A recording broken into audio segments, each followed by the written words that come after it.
This day and time. What happened today, years ago? Austria.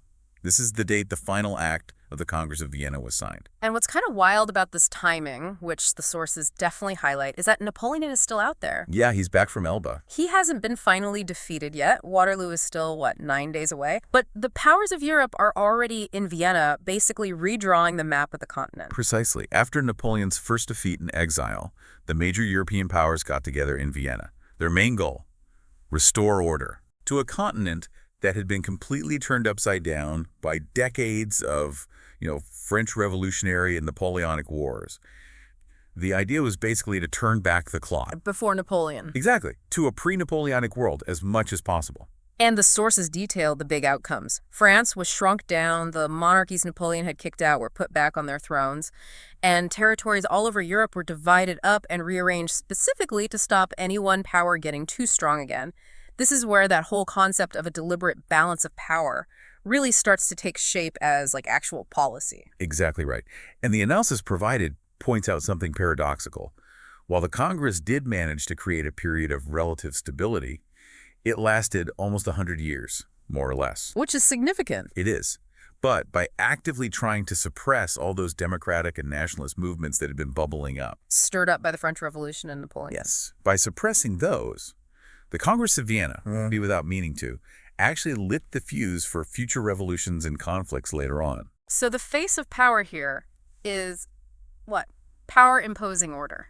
Trying to lock things down from the top. I think that's a good way to put it. It's the attempt to engineer stability and control from the top-down treaties, restored kings, careful borders. Way. Yes, but the sources make a really crucial point about its limits.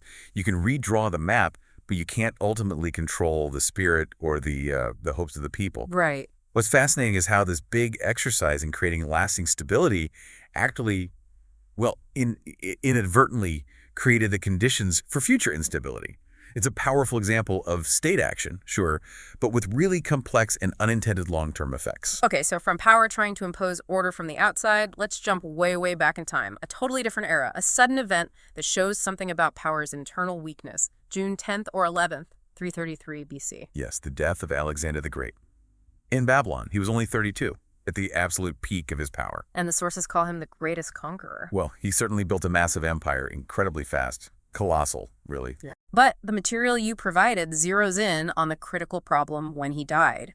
No clear successor. Nobody agreed on who should take over. Exactly. His son wasn't born yet, and his half-brother, he was seen as incapable of ruling this vast, sprawling territory. So bang!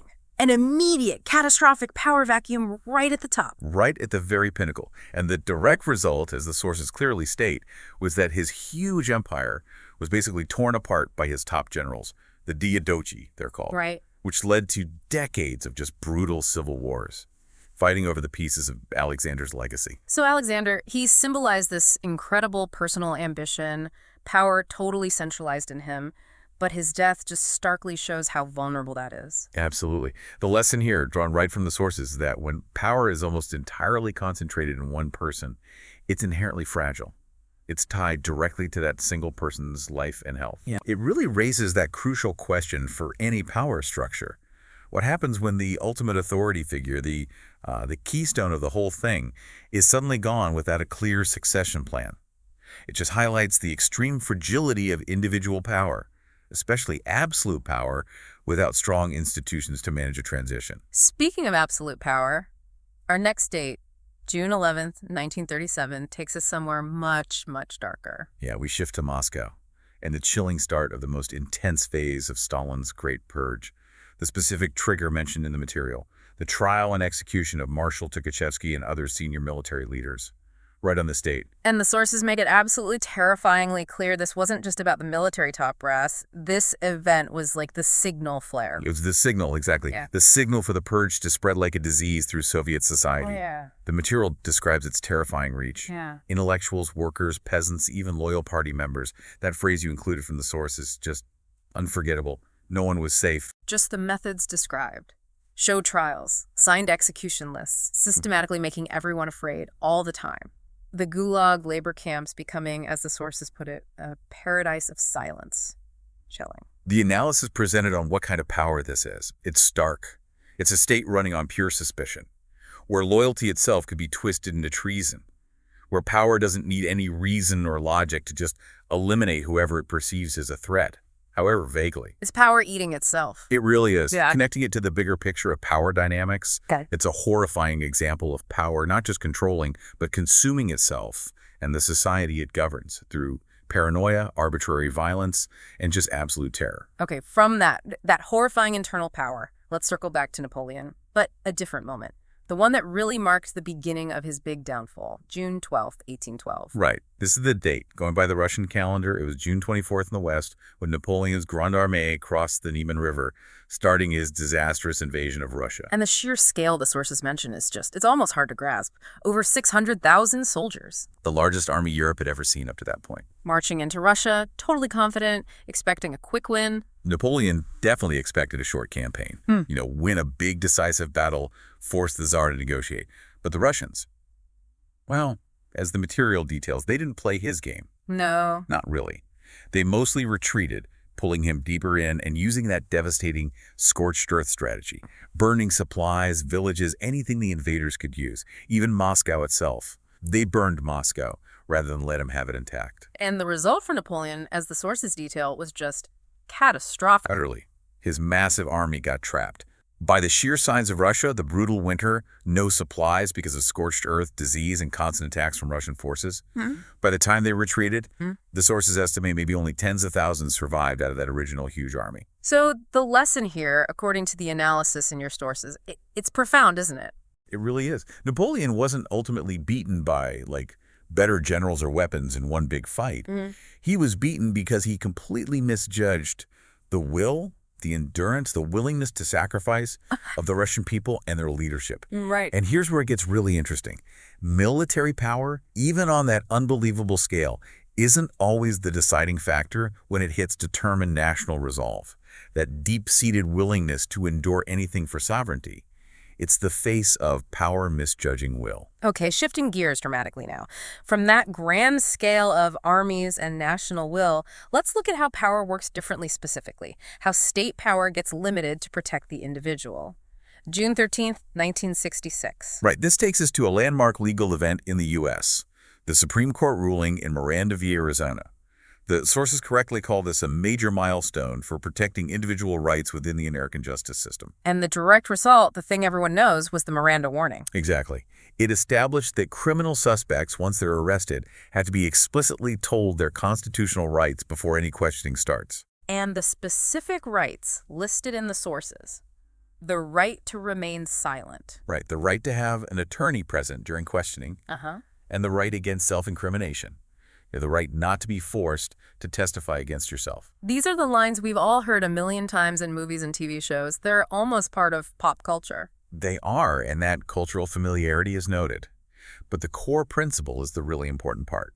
This ruling basically said that state power, specifically police power, during an investigation has clear legal limits. Boundaries. Exactly.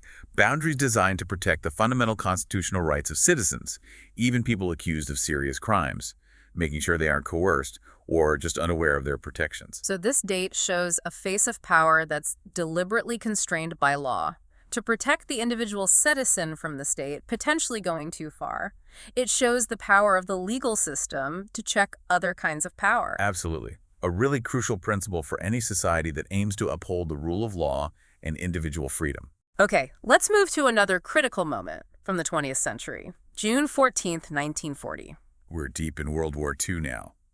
This is the date Paris fell to Nazi Germany. The sources describe German troops just entering the city. Paris had been declared an open city by the French government. Right, to avoid destruction from street fighting. So there wasn't a big battle, right, in Paris. The sources mention this eerie silence on the streets because so many people had already left. It was a huge symbolic blow. For France, obviously, but for the whole world. The City of Light, this global center of culture and freedom, falling to the Nazis. As the sources point out, for many people it just felt like the end, like France was finished. And this is key in the sources. This moment of crushing defeat was actually the spark for something new, a different kind of power. Exactly right. The material you shared highlights that on that very day, Charles de Gaulle, who was a relatively unknown general at the time, managed to escape France and get to London.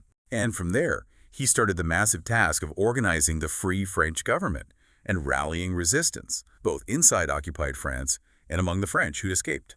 So the lesson drawn from this is incredibly powerful. War isn't always decided just by winning battles or taking capital cities. No.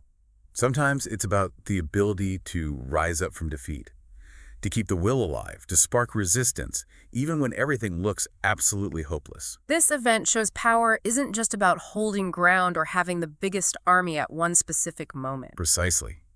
It's about the enduring spirit, the refusal to give up, the ability to inspire opposition even from rock bottom. It's the face of power reborn from defeat. And finally, we arrive at the earliest event in our extraordinary week, June 15th, 1215. We're at Runnymede, a meadow by the River Thames in England. King John is basically forced by a group of his rebellious barons to put his seal on a document, Magna Carta, the Great Charter. Now, initially, as this wife has explained, this was mostly a practical deal, right? Born out of conflict between the king and these powerful nobles. Pretty much. It was mainly about limiting the king's power over them, protecting specific feudal rights and customs they felt he was abusing. But its importance just grew and grew over time, way beyond that specific fight. Exponentially. Over centuries, Magna Carta evolved. It became this foundational symbol for a principle that's absolutely central to modern government, that nobody, not even the king, not even the ruler, is above the law. And its legacy. Yeah. The sources make clear it's immense, global even. Absolutely. The core ideas in it, the whole concept of the rule of law itself, the beginnings of ideas about individual liberty, the right to a fair trial, even if initially just for barons, these started to take shape from Magna Carta. And then spread. And eventually spread, becoming core principles in countless modern constitutions, legal systems, declarations of human rights all over the world. The sources call it a handwritten document that changed the world's understanding of power. That's quite something. It really is. What stands out is how this specific historical compromise, born from a power struggle between a medieval king and his nobles, laid the essential groundwork for fundamental legal rights and limits on power that affect billions of people today, centuries later. It's the ultimate face of power under the law. Wow. Okay, so let's recap this incredible week, June 9th through 15th, spanning over 2 millennia.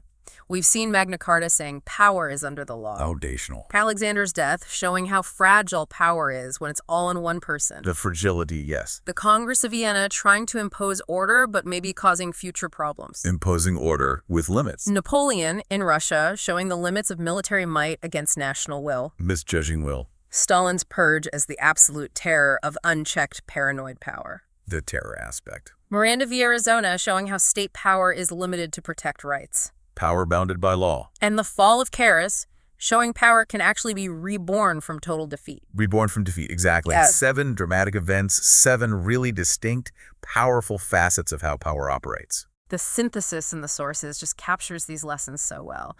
Power establishing order, yes, but also its limits. The fragility of personal power. The terror of absolute The power. importance of national will. Law protecting citizens. Resilience from defeat. And the huge idea of power being subject to law itself. It covers so many dimensions. And that final point from the source material is crucial, isn't it?